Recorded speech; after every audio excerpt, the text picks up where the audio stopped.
hot dish episode of We Only Look Thin. I am Katherine Weigel. I am one of your hosts. I've lost 145 pounds, and today with me is... Donald Weigel. What a surprise. I am... I know, it's like, they're like, ooh, who's it going to be this week? Oh, it's Donald. It's Donald again. Hey, Donald. Hi, we are married, Yes. and I have lost about 100 pounds, and we're here to give you the hot dish on it. The hot dish.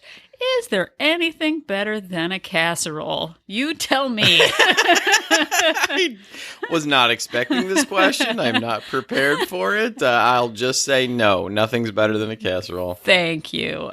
Today we are going to talk about potlucks. But, as we do, we're going to tell you about potlucks, and you're going to be like, oh, yeah, they're talking about potlucks. But then we're kind of going to switch it up, and you're not going to know how, oh, my gosh, they're bringing me potlucks two ways today. There's a shocking twist in this episode, and by telling you there's a shocking twist, it'll be a complete surprise. I don't know. I like to think of us as the TV show Scrubs, which is like the comedy, and you bring the stuff, and then at the end, there's a tear You're that tearing falls. up. Yeah, you're tearing up. So get ready for tearing up at the end of the potluck, just like with most meals, potlucks, yes. just to end in tears. And with tears, exactly. But before we get started with that, I would like to give a little book report on what a potluck is, Donald. Oh. And where it comes from. See, well, all right. I don't tell you everything. I hide things from you. Webster's Dictionary defines a potluck as...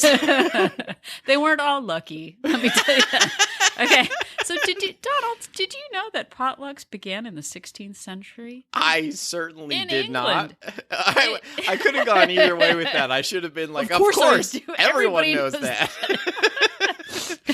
It was food provided for an unexpected or uninvited guest. Wow. There are many uninvited guests. Yeah. Any guest is uninvited in my home. Families only had a single pot for cooking meals. The food provided to the unexpected or uninvited guest would be the luck of the pot. Oh. The luck of the pot. I like it. It makes me think of pots of gold, which makes me think of Lucky Charms. See, it's all food based. Yeah. But why don't we start in the Wayback Machine and think about the potlucks of yore? Yeah. Or do you have any yore potlucks? No, okay. Your potlucks. Well, back in the 16th century when I first began attending potlucks. Well, we all know that you used to attend other people's cafeteria plates just eating their food scraps. Oh my goodness, it was like Pizza Friday, and I would go around and beg for pizza scraps. I just imagine you like, a true Ma, story. could I have your pizza scraps, please? Yeah, most of my potluck memories as a child were family reunions. My mother's side of the family had these family reunions, and they still do, like once a year. But there were a couple of different ones when I was a kid each year, and it was all potluck, and people would be assigned various kinds of dishes and stuff, and it was really a good /bad excuse for me to just destroy a bunch of food, because it was just, if you didn't go back for 3 or 4 plates, like that was a problem in the eyes of the adults. Home. Yeah. Nothing comes home. I remember the first time we had a family thing and someone brought over a green bean casserole. Oh, yeah. Which it wasn't a thing in my house. Many things were things in my house, but green bean... man, that was one of my mother's staples. Everything in it was canned, like every single thing.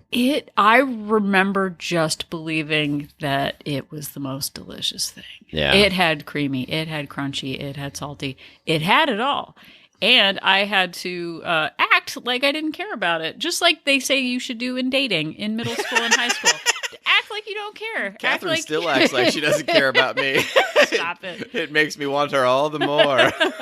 Just be like, oh, is that there? And then wait for people to go in the other room to look at whatever painting is in the other room, I guess. Like, hey, come see my painting. And then I would just wolf it down before it. And I'd try to spread it out to make it look like I hadn't eaten as much of it. But yeah, I used to go to potlucks for the food. Yeah. Are people there? I don't I know. have a potluck story. We have a shared potluck story. We have a shared potluck story. Which is the fact we went to this potluck when we were in our early 20s, and there was this chili at this potluck, and it is to this day perhaps the food that looked the best, and tasted the worst. Like the inverse ratio between how good it looked and how bad it tasted is the biggest inverse ratio in my entire life so far. But this is going to come back later on. So just hold on, because this is the worst chili. But there's multiple kinds of chili. Am I spoiling something? No. I'm just foreshadowing. Okay. But yeah, a friend said, hey, when this guy shows up with whatever he brings, don't eat it. Don't eat it. And I was like, what are you talking about? It can't be that. Yeah. She said, I'm telling you right now, don't eat it. Whatever it is, don't eat it. And he arrives, pleasant guy, super duper guy, with a beautiful looking chili. Oh my God, it looked so good. And this has been like 25 years ago. This is before we were even engaged, I think. Yeah. And like, it was so terrible. I still remember this chili from 25 years ago. And our friend was like, I told you. Yeah. I literally told you don't eat it, and you ate it anyway. Yeah. And we survived. We're still mad about it 25 years later. I'm more perplexed. I mean, it's just sort of like... What could he have put in it? How could it look as good as it did and taste as bad as it did? Like, it was like he made good chili and then poured like some sort of vinegar, rubbing alcohol in it. Rubbing alcohol. That was probably it. It was terrible. And it was... We were told... We were told specifically that it wasn't going to be good, anyway. And it wasn't good. But we used to go to events, pretty much any event. Right. For the food. For the food. Yeah, no, I don't care about the people. No, I was an introvert who was Lord, like Puxatawny Phil from the Rabbit Hole, whatever Puxatawny Phil lives. Pretty sure it's a gopher hole, but whatever. Is he a gopher? Or is he a groundhog? Aren't groundhogs and gophers the same thing? There's just one hole that everything comes out We're going to get angry letters from the Groundhog Society. Dear, we only look thin. How dare you besmirch groundhogs by calling them gophers? A quilt pen. That's right.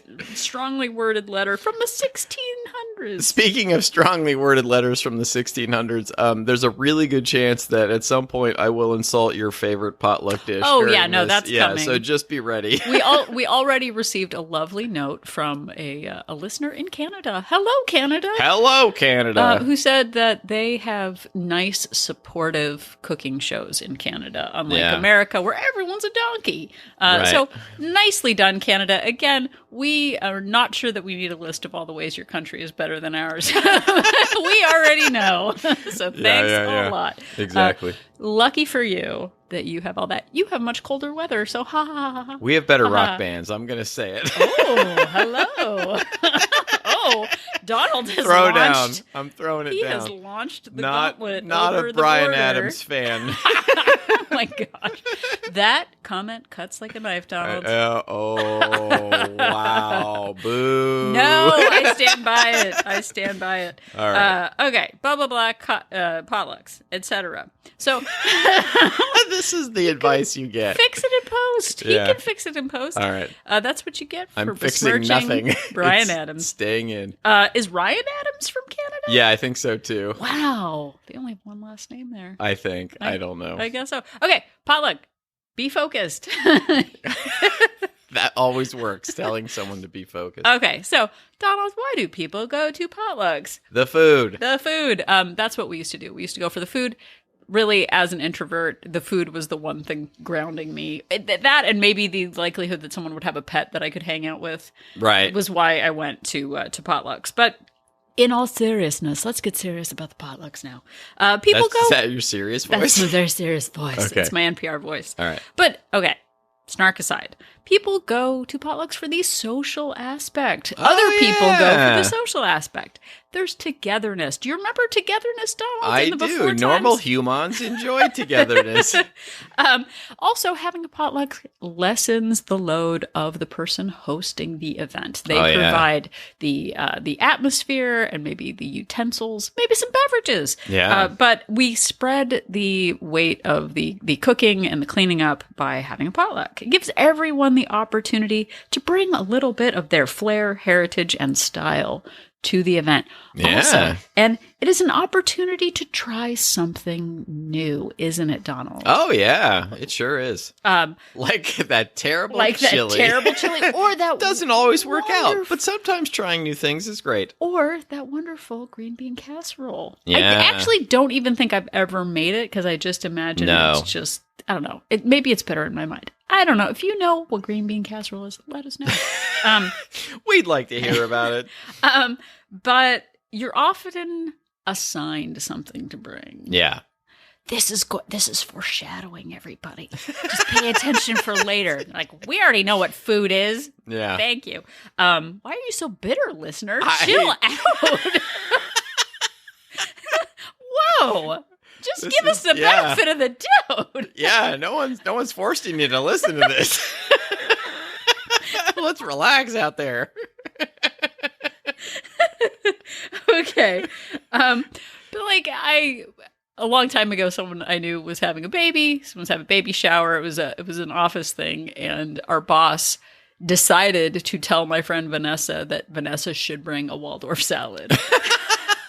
You know, as you do. I forgot about this. And she's like, okay, it's super easy. Just bring a Waldorf salad. And Vanessa was like, I don't know what a Waldorf salad is. Yeah, what the heck's a Waldorf salad? She's like, well, it's very easy. Bring it. You know, and then our boss went away. She's like, I don't know what it is. I'm very afraid. I was just going to make whatever I was going to make. Yeah. So maybe there's some pressure on it to bring a certain kind of something to hold up these standards that someone else is expecting of you. But maybe when you find out that there's a potluck, maybe also you go, ha, ha, ha, ha, ha, and you ring your fist and go, this is when I make the tater tot casserole. I'm going to release the Kraken. I'm going to, which is... In this case, tater tot casserole. But the Kraken is actually, it's like an onion thing that you put on top of the green bean casserole. Right, the Kraken.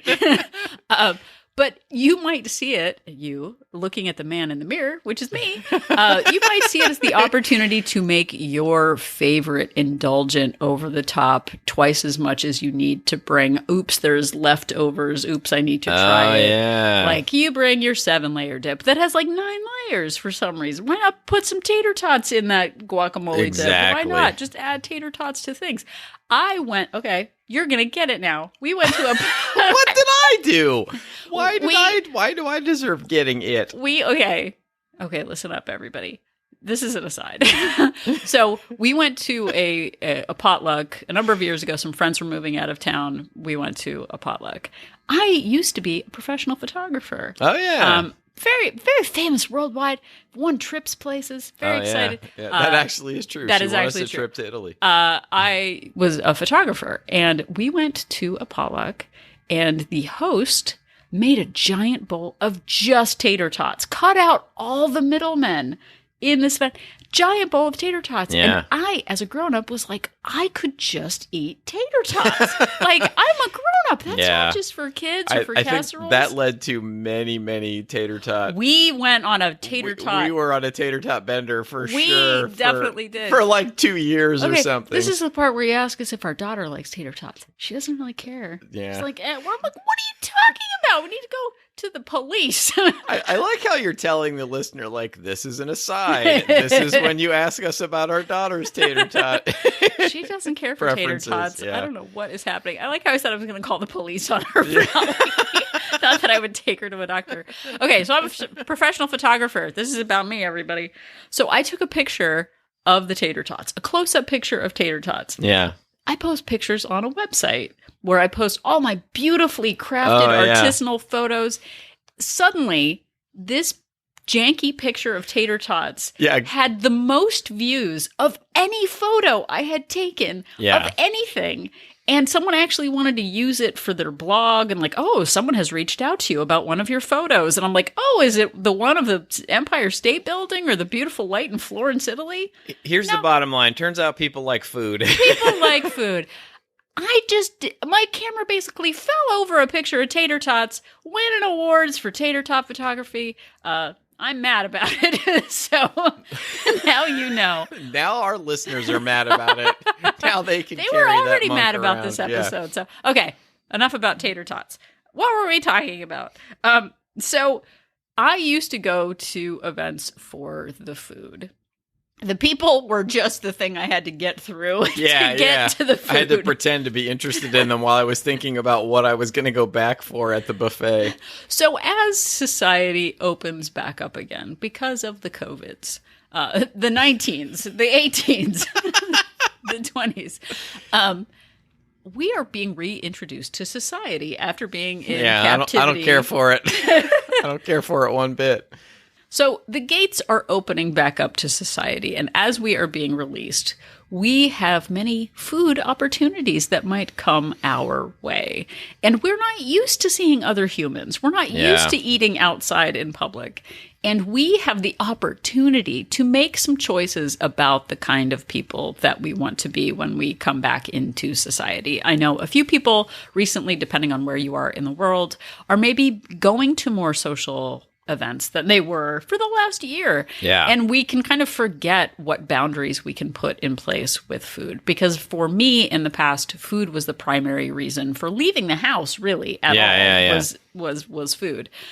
So we can ask ourselves, how are we going to act around other people and food? You know, I think before, and people have mentioned this in other conditions of, oh, I'm going back to social interactions, I'm having alcohol with other people. It was easy when I was at home, and all I had to do was worry about the people in my house and the food that we ate. But now that we're being released into society again, how am I going to control myself around food choices?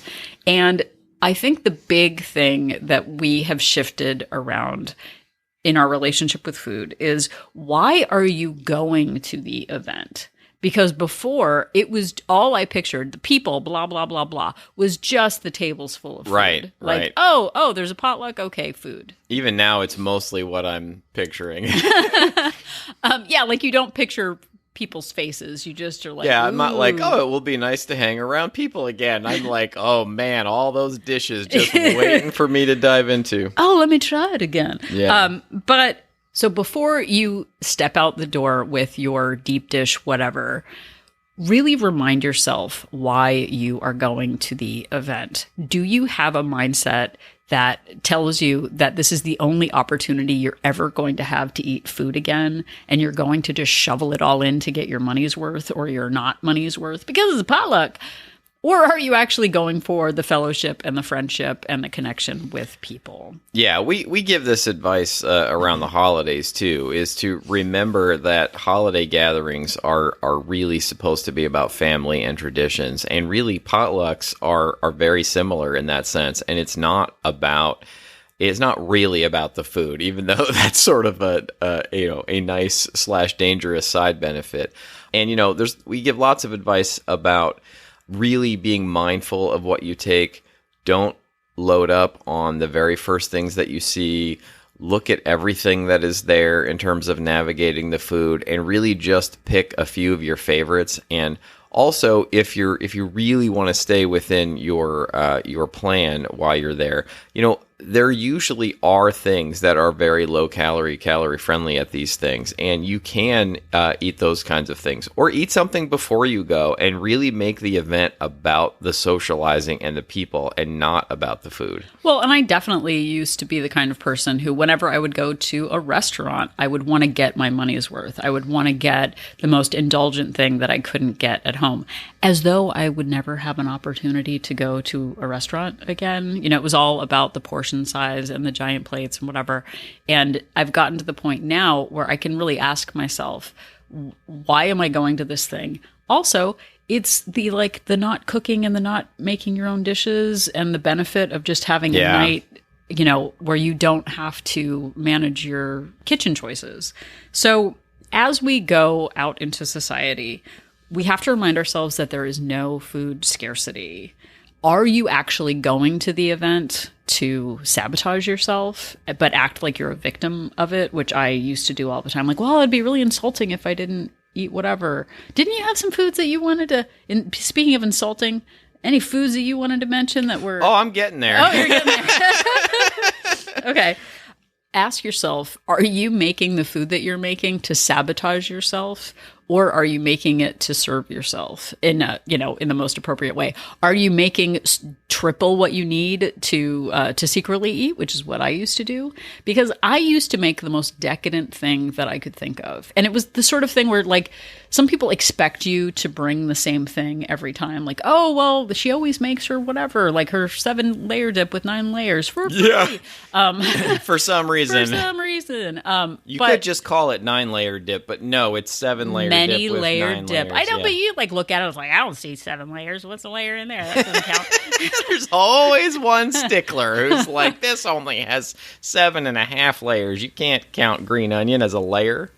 But as I have changed, the things that I bring to the potluck have also changed, which can annoy people. Like you go to the potluck and someone brings the healthful salad. You're like, oh, Sally bought a salad. That's nice. Oh, yeah. Thanks a lot. Oh, yeah. Good. Somebody brought the salad. Or the 3-bean salad. Oh, no. Nobody needs vinegar-based things anywhere. That's not okay. No, which is like brings me to German potato salad also. Oh. Like what is the point of that? The Germans were like, we're going to see. We've got this delicious mayonnaise-based potato salad. We're going to see how we can make people not want to eat it. We'll replace mayonnaise with vinegar. Why not just ruin everything with vinegar? Exactly. But the thing is, I don't actually even know if German potato salad comes from Germany or just comes from my family in America that just want to ruin food with vinegar. Yeah, it could be like that German dish Toast Hawaii, which no one in Hawaii actually makes, but they just put like ham and pineapple on toast and call it Toast Hawaii. Google it. It looks delicious. I'd still eat it. It would be fine. No vinegar on it, though. No. Nobody comes to a party for vinegar. No one. But I had to change my mindset around why I was going to events, why I was going out for dinner, why I was going out for drinks. Is it to get drunk or is it to just socialize and enjoy myself? And I think as we change and as our mindset changes, we have the opportunity to not be a victim of the circumstances. We did an episode called 365 Surprises, which kind of ties back into every day is a new opportunity to be ruined by food. Yeah. You know, it's not like, oh, well, it's only this one thing and I never get to see anybody. There's Taco Tuesday, Bagel Friday, potlucks, barbecues. No, I spent years and years of my life like doing that vicious circle of, going to bed and saying to myself, tomorrow's going to be different. Tomorrow I will stick to the straight and narrow. I'll be on my plan. I'm going to, eat right all day.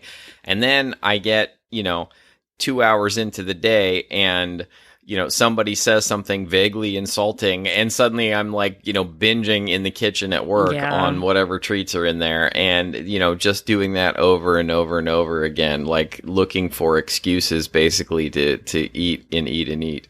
Well, and two, social situations as someone who's an introvert, I get nervous around people. If there isn't a dog to pet or a cat to, make eye contact with, I can get socially awkward. Just like I am right now. There's no pet around or no anybody. I'm just feeling really bad for those socially awkward cats who are like, why is this weird lady making eye contact with me? Cats don't like desperation for sure. Not at all. But food is a time passer. If you've got a plate of food, you got some coleslaw, you got some brisket, whatever, it passes the time with putting things in your mouth instead of having to talk to people, which is super awkward. But as we go to the second phase of this episode, they're like, everyone said, I know what food is. I know how it works. You've said many episodes about this, but now we're going to switch up the potluck metaphor into phase 2. Release the Kraken. I think it makes things better when you announce everything that is happening to the audience. And now we are going to tell you a joke. Prepare for the joke, Look, human listeners. I am socially awkward, and you are getting a taste of that right now. So I think that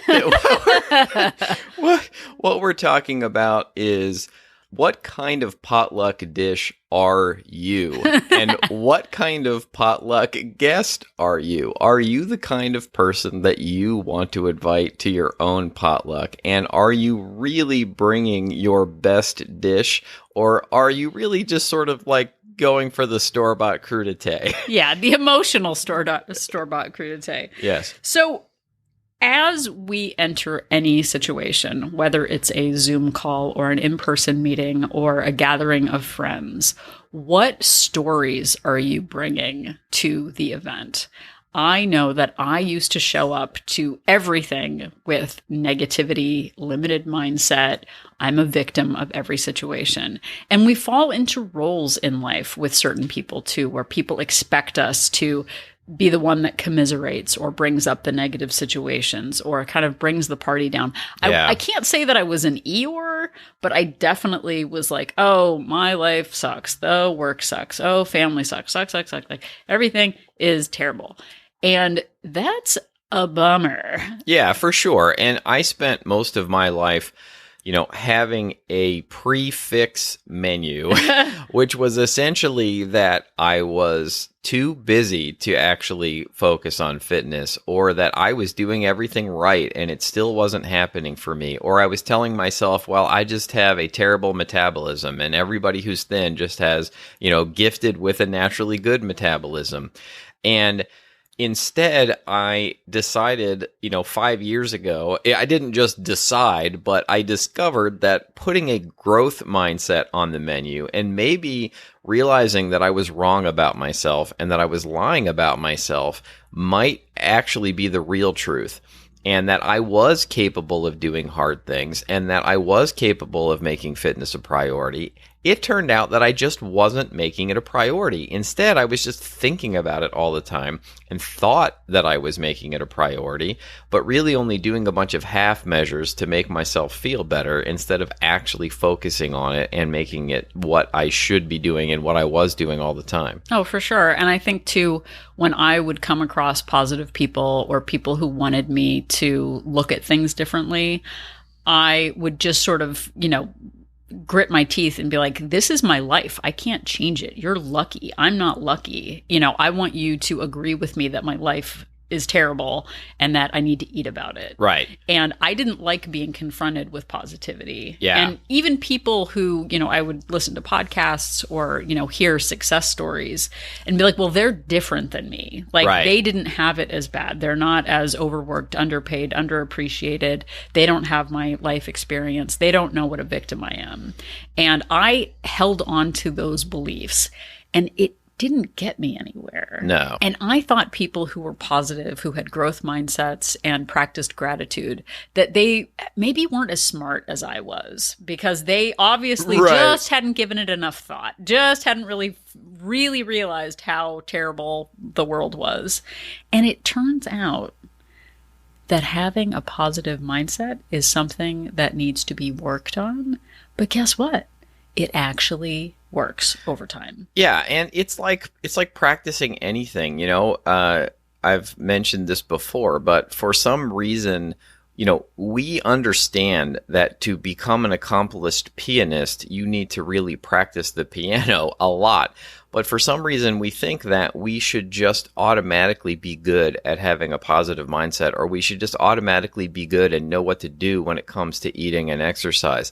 But all of these things take practice, and putting them into place takes practice. And I had to practice teaching myself that I could actually accomplish hard things as an adult, and that I was not completely stuck. Even over age 40 and now over age 50, I was not too stuck in my ways to be able to change what I was doing. Well, and I think too, like the idea of bringing those old, stale complaints, judgments, negativity, and limiting beliefs are just such a fixed mindset. We all know people, including my own self, who just come with the same complaints all the time. I worked with a woman who was in a relationship that she would complain about every time I would see her. Every day, work together, Monday through Friday, same complaint, day after day. And we would, marinate on it, and I would bring suggestions, and she would never take any. She would never change anything. And after a while, you start realizing you don't want to change anything. You just want to complain about it. And when we show up with the same complaints without any desire to change anything, it gets really old, and people stop picking up what you're putting down. Yeah, absolutely. And we run into people all the time, to echo what Catherine just said, who come to us, and it's just sort of like, it's impossible for me to do anything, change my mind, sort of attitude. And what they actually want is just for somebody to tell them that you're right. There's nothing you can do. Just weigh whatever you weigh. And if that's what you want to do, then fine. But for me, it was the realization that I was lying to myself and that really there were things I could do, that I was capable of doing them, that really was one of the main keys to my hitting my goal weight and staying here, was that when I make a decision now, when I say to myself, well, I just can't, or it's impossible, I reframe that now and I realize, well, I'm just not willing to make that a priority. And that's really what was going on. Well, if you come to any situation with just a table of ambrosia salad, where everyone's like, wow, that's a lot of maraschino cherries in that pile of sour cream. Great job, everybody. Yeah. I've actually never had ambrosia salad. Maybe it's delicious. Nobody knows. No, it's not delicious. But like, if you show up and people are like, oh, you brought that again, either emotionally or physically, you brought the same story, the same negativity, the same aches and pains, the same complaints, without any opportunity to go, how can I look at this differently? How are you making it work for you? You've got 50 things going on. How is that working? If we keep coming with the same story over and over again, we're building it layer by layer, like a layered dip. Like some sort of, oh my gosh, some sort of 9-layered, 7-layer dip. That the extra 2 layers are your negativity and limiting beliefs. That's right. Boom! Episode over. They make it taste like that chili we had 25 years ago. Oh my gosh, it was just rubbing alcohol. But what are you bringing? What do you think you don't have a choice of bringing? If someone tells you to bring a Waldorf salad, like there are some people in our lives who just want us to be negative, who expect us to be negative, who love that commiserating of like, ooh, what are we going to gossip about now? Tell me about how terrible that is, who just want to stay living in that negative mindset. But something really changes when we start spending time with people who have goals for their lives, who really want to look at things differently, who are open to the suggestion that maybe you could approach something in a different way. You know, and on the other side of this, if you are actually in a position where you're coming to the table with a new growth mindset, with a new way of looking at something, even by bringing a dish and saying, oh, hey, I used half Greek yogurt, half mayonnaise, and people go, that's disgusting. I'm never even going to try it because if it's not full fat mayonnaise, I don't want anything. Which is probably what I was. But when you start trying to make positive changes in your life, you might actually turn people off because they're used to the fun one that brings, the giant pile of dip instead of something that's a little more healthful. And as we're shifting our mindsets, not everybody is ready for that growth mindset. Not everybody is ready for that shift in like, oh, you mean I'm not a victim of life and I actually have some agency in here? Not everybody's ready for that. Yeah, and look, I know I knocked store-bought crudité earlier, but in real life, sometimes if all you can manage is store-bought crudité, that's fine. Like, if that's what you can do. But in the mental game of positivity and telling yourself what you can accomplish, settling for store-bought crudité is not going to cut it. Well, but I think too, knowing where you are in your health journey and realizing that as you make changes, it's going to make other people uncomfortable if they're used to you, being the one that they can steep in negativity with, and you try to be more positive, that might not settle well with everyone. Or like, man, you're being fake. Like, growth is unacceptable. But also, that is unacceptable. No, but like... We don't accept people trying to improve themselves around here. No, but I mean, I've had people important in my life who maybe second guess my health choices, for sure. Or who are like, oh, well, it's unhealthy to change yourself. Just be your natural self. Like, my natural self was really unhealthy. I'm not doing this for vanity. It's like so that I can get up off the ground and my knees don't hurt. For sure. But will others be annoyed by your change? It's okay to not show up as your old self. I know for me, going back and seeing family at times, I fall into old roles. At home, I'm in control. I'm eating healthfully. I'm rebounding. I'm doing everything I need to do. But going back into social norms with families where they expect you to be sitting a lot and not going out for a walk and eating indulgent food, it can be hard to fall back into those old patterns and those old expectations of the kind of person you used to be. Man, you've changed. Okay, well, that's all right. Like, I'm still a fun person, even though I brought my emotional crudité. Yeah, and some of that is that people don't want to be confronted with their own issues and their own inability to make those choices in their lives. And I know that I went through that when it's like being at a party and you're deciding not to drink alcohol, or you've had one drink, but you're not going to keep drinking. And like your friends just keep going like, come on, it's not fun. It's like part of that is that it makes them feel bad or makes them feel guilty for doing it. But if you're also engaging in that behavior, then it makes people feel better about it. And that is something to remember. And also, try and remember, like, in all of this, I think that kind of the bottom line that we're saying here is, what kind of person do you want to invite to your potluck? And would you invite yourself? Yeah. And are you really the kind of person that you want to be around? And if you're not, then it's probably time to take a hard look at what you're doing and take steps to change and become the kind of person that you want to be around, because being comfortable and being happy being around yourself is really important, not just important in weight loss and fitness, but just important in general, like well-being and happiness. Well, and I wanted to be the kind of person before who had it all figured out. Like Donald said, the change my mind. This is my life. This is what I've been served, and I don't have any choices. And realizing that you have agency in your life, that you have the opportunity to set boundaries with your food choices, with your mindset. And we're not saying being totally positive and totally, pretending that the world isn't what it is, but being in a position of saying, what can I change? How can I modify my thoughts? Okay, I can't do that yet, but what can I do?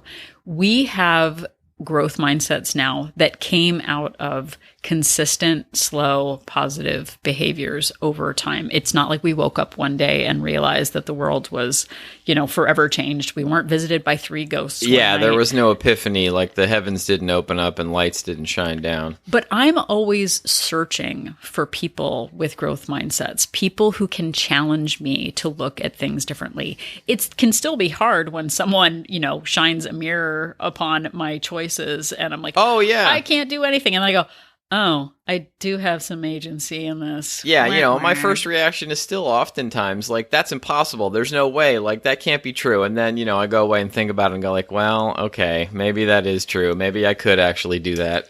But I'm looking for books and for people and podcasts and just mindset shifts that enable me to know that the world can be better, that my choices can be more helpful. And I still see people who, like Donald said, they want to believe that they have tried everything, that nothing works for them, that they're special in some way, that nothing is going to change. And if you believe that nothing is going to change, nothing is going to change. And that is such a dangerous and small position to be in. And as COVID is moving into a different phase. As the world is opening up a little bit, we have the opportunity to enter the world with a new mindset, with a growth mindset, and letting go of those stale old beliefs that no change is possible. It is scary to make change, but it is even more scary to stay in those old limiting beliefs that keep us at our old weights, in our old lifestyle, and our old mindset. Well, and I will tell you what is not scary, and that is listening to this show. Thank you so much, every one of you, for listening. We really appreciate each and every one of you. I am truly grateful. Thank you so much. If you enjoyed this episode and would like more of them, they are all available wherever you found this episode and also on our website at weonlylookthin.com. And if you're hanging out at our website, you could just hit the little button that says join our support group. Oh, yeah, that's a great idea. We have an online Facebook-based accountability group called Wolt Place, WOLT Place. It is an accountability group from it. It is not a weight loss plan. It is a space to be yourself while you are working on yourself with other women who know what it is like. We've got maintainers. We've got people with a lot of weight to lose, but the support and accountability is something that I am super proud of. So you can go there and find out more about our 2 subscription options. We have a monthly subscription with a 3-day complimentary trial and a 3-month subscription come with a 7-day complimentary trial to see if it is the right place for you. And the best part is you get direct access to my lovely bride. Me, yeah, she does Zoom calls a few days a week. I am the antithesis of the ambrosia salad. I bring many dishes. I'll work on many dishes. You are definitely not the 3-bean salad of weight loss. Not a lot of vinegar. Not a lot of vinegar. And if you would like to get a hold of us, you can reach us through the socials at We Only Look Thin on Facebook, Twitter, and Instagram. And you can also email us to weonlylookthin@gmail.com. We would love your suggestions, your potluck dish recipes, ideas for episodes. We will answer your questions. It might take a little while. We don't always answer instantly, but we will get back to you eventually. And sometimes we've turned listener questions into whole episodes, which is always fun for us. It's super fun for us. And if you have an extra minute, if you could go over to Apple Podcasts and leave us a rating and review, that would be super duper excellent. That would be great. It's like RSVPing for the awesome podcast. Yes. But it helps other people find us. It boosts ratings, and it boosts our mood, which, I mean, that's really the most important thing, isn't it? It matters. I don't know. I don't like talking into a vacuum. I want to make sure that we're connecting with people. So if you're still confused about the difference between American potato salad and German potato salad, just remember that Catherine and I are an inspiration.